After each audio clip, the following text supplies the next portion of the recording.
El profeta Miqueas fue contemporáneo con Isaías, pero empezó su ministerio poco después de este. Miqueas profetizó en los días de Jotam, Acaz y Ezequías, reyes de Judá. También profetizó en los días de Pecaía, Peca y Oseas, reyes de Israel. El fondo histórico de su profecía está escrita en el segundo libro de Crónicas, capítulo 26 hasta el capítulo 32. También hay referencias en el segundo libro de Reyes, capítulo 15 y 16 hasta el capítulo 17.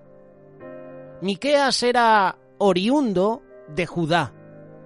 Profetizó tanto a Judá como a Israel. Sin embargo, sus profecías se referían principalmente a Israel. Hubo una semejanza entre las profecías de Miqueas y las de Isaías.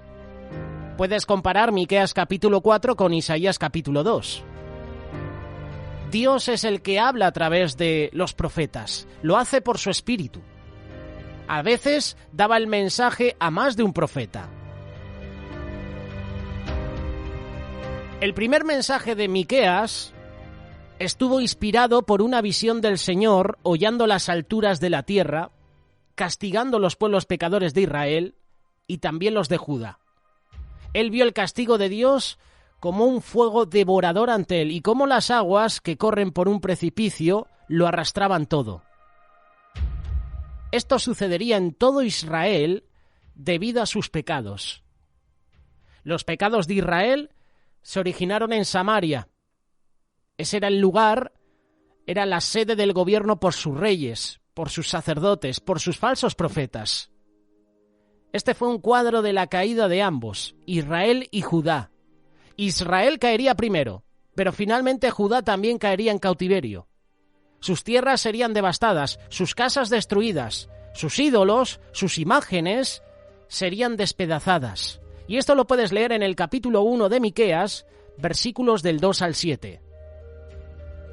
El profeta Miqueas profetizaba sobre lamentos y duelo del pueblo. Esto es lo que profetizaba Miqueas por orden de Dios. Llegaría el lamento, llegaría el duelo en el pueblo cuando su reino cayera frente a sus enemigos. Israel había caído tan profundamente en la idolatría que su pecado era incurable. Judá también se había contaminado con la idolatría de Israel. Miqueas contó al pueblo de Israel sobre la gran pena y el duelo en que sería sumergido cuando el castigo de Dios cayera sobre ellos por sus pecados.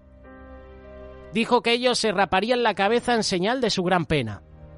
Ellos llorarían como una madre que llora por la muerte de sus hijos.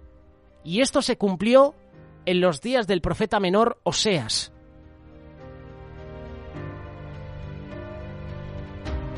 También, curiosamente, esta profecía nos traslada al segundo libro de Reyes, capítulo 17, versículo 3 en adelante. Miqueas profetizó también aflicción sobre el pueblo de Israel. El pueblo de Israel codiciaba el terreno, las casas de sus vecinos. Imaginaban planes en la noche para apoderarse de ellos mediante el fraude o la violencia. Todo esto lo estamos viendo en nuestra sociedad. Los gobernantes y los líderes del pueblo frecuentemente se apoderaban de las heredades de los pobres, por lo que Dios les iba a enviar un mal que los iba a traer bajo el yugo de la esclavitud. A cada familia se le había dado una heredad en la tierra que Dios le había dado, pero ahora no habría heredad para ninguno de ellos. Israel trató de detener a los profetas en sus profecías porque sus mensajes habían traído vergüenza y condena sobre ellos. Podríamos decir que el camino del Señor para Israel era muy estrecho. Ellos amaban el camino ancho, ese camino ancho que les permitía hacer todo lo que ellos deseaban. La palabra de Dios trajo bendición solamente para quienes habían caminado con rectitud. Ese pueblo que en el pasado había sido grandemente bendecido por Dios, se había convertido en su enemigo. Ellos habían quitado las casas a mujeres con hijos. Esas casas no serían lugares de reposo para ellos. Esas casas serían destruidos y además con ellos. Imagínate, destrucción de casas y además destrucción de las personas que hay en esas casas. Los verdaderos profetas de Dios fueron odiados y deshonrados por los gobernantes de Israel. Eran los falsos profetas los que hablaban y lo que decían lo que ellos deseaban escuchar. Eran los profetas del pueblo. Sin embargo, aun cuando Israel se había alejado tanto de Dios, todavía existía un remanente recto entre ellos, y Dios prometió reunirlos como ovejas de su rebaño. Ellos también necesitarían ir en cautiverio con los inicuos, con los impíos, pero Dios iría con los fieles, estaría con ellos, los cuidaría. Si avanzamos con el capítulo 3 en Miqueas, el profeta retrata a los príncipes y a los gobernantes opresivos y mercenarios y también a los falsos profetas. Los menciona como lobos que quitaban la piel de sobre los huesos del pueblo. Un tiempo de desgracia vendría sobre esos impíos. Miqueas capítulo 3, verso 4. Entonces clamaréis a Jehová y no os responderá. Antes esconderá de vosotros su rostro en aquel tiempo por cuanto hicisteis malvadas obras. Los profetas falsos habían llevado al pueblo al pecado. Y el pecado, como sabemos, lleva a la destrucción, lleva a la condenación, lleva a la muerte. Su única preocupación por el pueblo era hacer mercancía de ellos. Versículo 5 y 7, Miqueas capítulo 3. Y claman paz cuando tienen algo que comer, y al que no les da de comer proclaman guerra contra él. Dios prometió una noche oscura para los falsos profetas y para aquellos a quienes engañaban cuando no hubiera ninguna respuesta de Dios. Miqueas les declaró que sus profecías de los castigos de Dios que caerían en Judá e Israel eran del Espíritu del Señor. Condenó a los gobernantes tanto de Israel como de Judá por su odio hacia la justicia, hacia la equidad. Construyeron a Sión y Jerusalén con iniquidad, con sangre. Sus gobernantes juzgaron solamente por dinero y soborno, como pasa hoy en día en nuestra sociedad. Sus sacerdotes enseñaban por precio, como pasa hoy en día en nuestra sociedad, en las iglesias. Sus falsos profetas adivinaban por dinero, mientras que sostenían que el Señor estaba con ellos, ningún mal les vendría. El verdadero mensaje de Dios por Miqueas era que Sión sería arada como campo y Jerusalén llegaría a ser montones de ruinas, y el monte de la casa, es decir, el templo, como cumbre de bosques. Esto lo puedes encontrar a partir del versículo 8, Miqueas capítulo 3. Después del mensaje de Miqueas del castigo, él dio un mensaje de esperanza tanto a Israel como a Judá.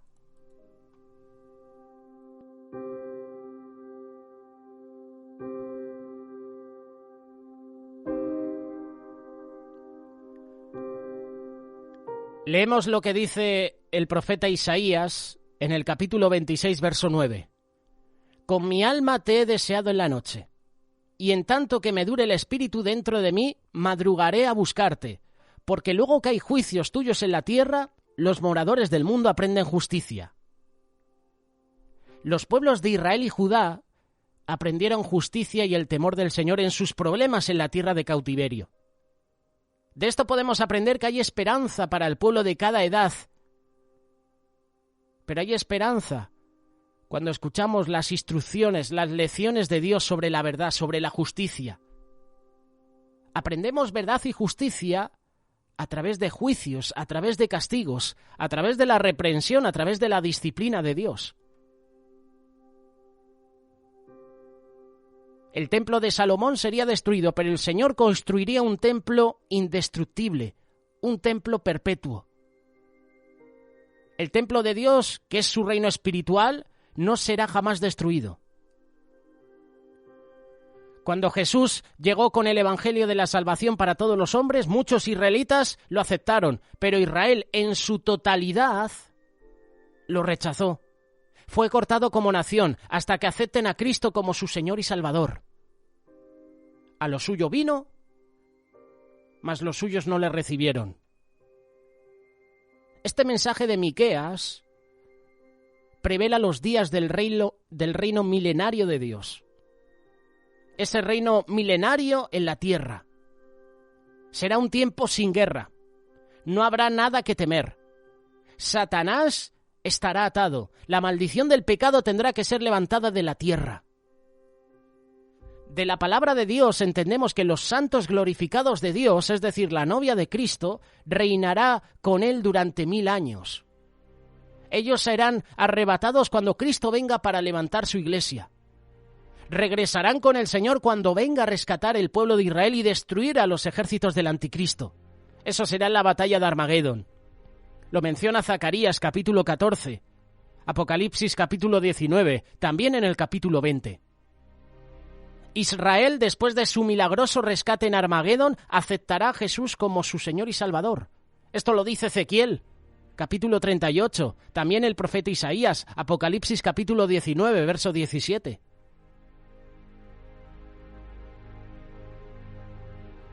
Miqueas profetizó aquí que las tropas de Nabucodonosor sitiarían a Jerusalén.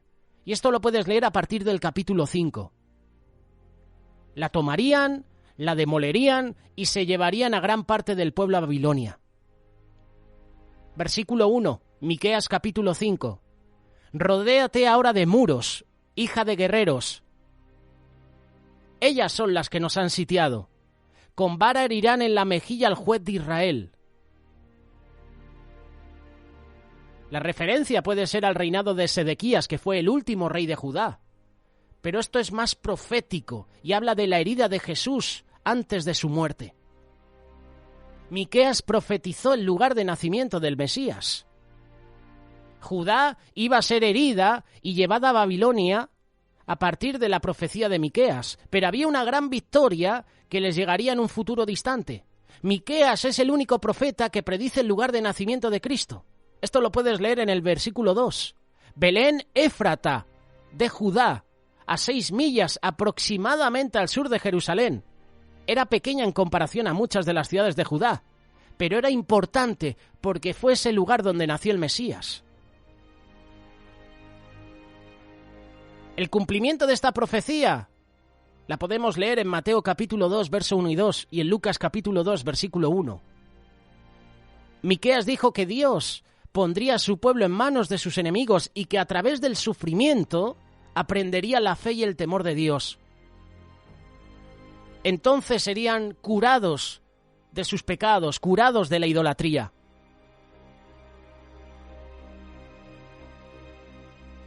El que debía gobernar a Israel con su reino, ese reino perpetuo, era quien debería redimir eternamente a su pueblo del pecado. Debía redimir al pueblo del infierno mediante su propio sacrificio. Él sería engrandecido hasta los fines de la tierra, porque él sería la paz de su pueblo y les daría la victoria sobre todos sus enemigos. Jesús es el Mesías prometido. Él vendría con fuerza, con majestad. Sin embargo, antes de la llegada de Cristo, los israelitas arrepentidos permanecían esparcidos entre las naciones paganas. Ellos serían como el rocío de Jehová y como lluvia sobre la hierba de los paganos. Ellos estaban en tierra de cautiverio.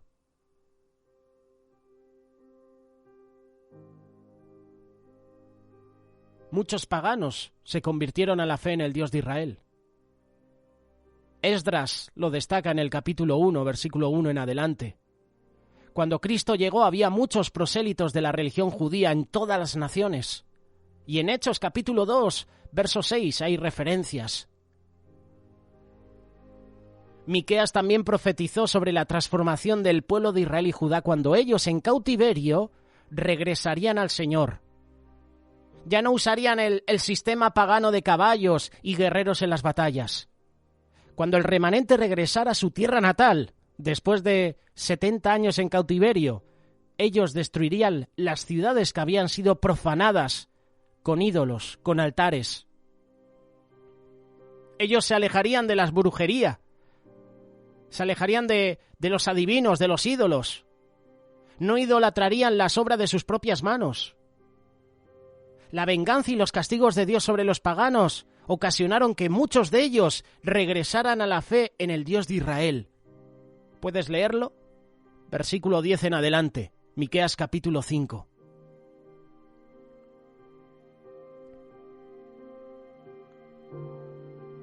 Al igual que el profeta Miqueas, nosotros debemos mirar y esperar en el Dios de salvación. Gracias a Dios, porque nosotros, como el profeta Miqueas, podemos mirar al Señor y esperar por Él. El Dios de nuestra salvación. El Dios de nuestra salvación nos oirá. A pesar de la idolatría, del paganismo, de los pecados de Israel en los días de la profecía de Miqueas, siempre ha habido un remanente de fe entre el pueblo. Los fieles tuvieron que ir al cautiverio y sufrir con los impíos, pero tuvieron la esperanza de la promesa de Dios de librarlos. Muchos perversos que fueron al cautiverio se arrepintieron y llegaron al Señor desde Sida y otros lugares, de mar a mar, de monte a monte, donde quiera que habían sido diseminados entre las naciones. Esto lo puedes leer en el capítulo 7 de Miqueas, versículo 7 en adelante. Dios apacentó su pueblo de heredad con su cayado, por lo cual muchos regresaron a Él. Él prometió llevarlos fuera del cautiverio, así como cuando salieron de Egipto. Al debido tiempo Dios vendría a su pueblo y al mundo a través de Cristo para redimirlos de sus pecados. Tenemos un Dios de compasión, tenemos un Dios de misericordia. Dios está deseando perdonar cuando el pueblo se arrepiente. Tú y yo nos tenemos que arrepentir de nuestros pecados. Tú y yo tenemos que volvernos a Dios. Y mira lo que dice Miqueas capítulo 7, verso 7. Mas yo a Jehová miraré, esperaré al Dios de mi salvación. El Dios mío me oirá.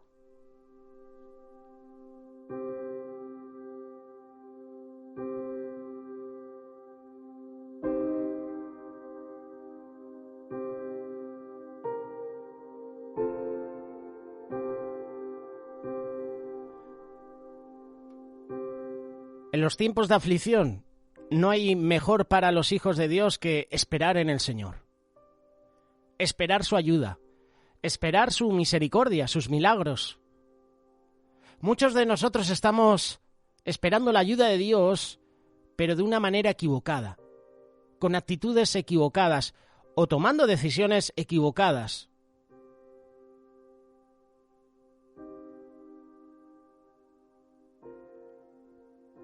Leía una reflexión del pastor Óscar Flores y me llamó la atención porque decía que hay maneras equivocadas de esperar la ayuda de Dios. Una de ellas es esperar murmurando y quejándonos de Dios. Job capítulo 7, verso 11. Por tanto no refrenaré mi boca. Hablaré en la angustia de mi espíritu y me quejaré con la amargura de mi alma. La queja y la murmuración de nuestros labios son síntomas de el verdadero problema que hay en nosotros. El verdadero problema que hay en nuestro corazón. ¿Sabes cuál es? La soberbia, el orgullo, nuestra falta de humildad. Esa es la que no nos permite aceptar sin murmurar la voluntad de Dios. No nos permite reconocer que Dios es soberano y que tiene planes mejores que los nuestros. Otra manera equivocada de esperar la ayuda de Dios es alejándonos de los caminos de Dios. Lamentaciones capítulo 3, verso 25. Bueno es Jehová a los que esperan en él, al alma que le busca. Hay muchos que quieren milagros del Señor, pero no se quieren acercar a él. No le buscan. Dios es bueno con los que en él esperan, a los que le buscan. Tú y yo tenemos que comprender que nuestra fe se manifiesta en nuestras prioridades. No podemos decir que confiamos en Dios y que estamos esperando en él si nos mantenemos lejos de sus caminos. Tenemos que acercarnos al Señor. No podemos ir a la presencia de Dios de culto en culto. Diariamente tenemos que acercarnos a Dios, diariamente. Y esa es una manera equivocada de esperar la ayuda de Dios. Esperar de lejos, esperar a que Dios actúe, es una manera equivocada de esperar esa ayuda de Dios. Vivo como quiero y después voy al culto, después sigo viviendo como quiero, voy al culto el domingo porque toca. Otra manera equivocada de esperar la ayuda de Dios es esperar sin fe, sin esperanza. Hubiera yo desmayado si no creyese que veré la bondad de Jehová en la tierra de los vivientes. Hace unos días compartíamos este versículo. Salmo 27, verso 13. Toda persona que está esperando la ayuda de Dios, que no tiene esperanza ni fe en el poder de Dios, tarde o temprano va a desmayar. ¿Cuándo va a desmayar? En el tiempo de prueba. A pesar de lo difícil que pueda estar la situación que estamos enfrentando, tenemos que confiar que vamos a ver las maravillas de Dios en nuestra vida. Y eso nos da paz. Eso hace que tú y yo esperemos pacientemente al Señor.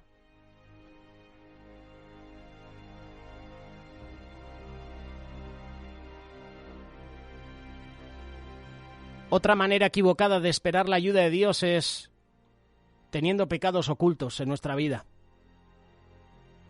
Salmo 32, verso 3. Mientras callé, se envejecieron mis huesos. De día y de noche se agravó sobre mí tu mano. Se volvió mi verdor en sequedades de verano. Mi pecado te declaré y no encubrí mi iniquidad. Dije, confesaré mis transgresiones a Jehová, y tú perdonaste la maldad de mi pecado. Los tiempos de desierto, los tiempos de prueba, los tiempos de aflicción, los tiempos del valle de sombra de muerte, los tiempos de enfermedad, de escasez, tienen el objetivo de llevarnos al arrepentimiento. Cuando tenemos pecados ocultos en nuestra vida, no esperes que el Señor te bendiga. No esperes que el Señor responda a tus oraciones. Tenemos que confesar, tenemos que arrepentirnos delante del Señor. Es por eso que tenemos que ser sabios y con humildad reconocer nuestro pecado delante de Él. Es tiempo de volvernos a Dios. Es tiempo de confesar, es tiempo de arrepentimiento. Es tiempo de ponernos a cuentas con Dios. Miqueas profetizó en tiempos duros, difíciles. Qué difícil es compartir la palabra, qué difícil es hoy en día hablar de Dios a la sociedad. Te censuran, te bloquean, hay una persecución contra ti. Pero tú y yo tenemos que seguir predicando las buenas nuevas. Confesión de pecados, arrepentimiento.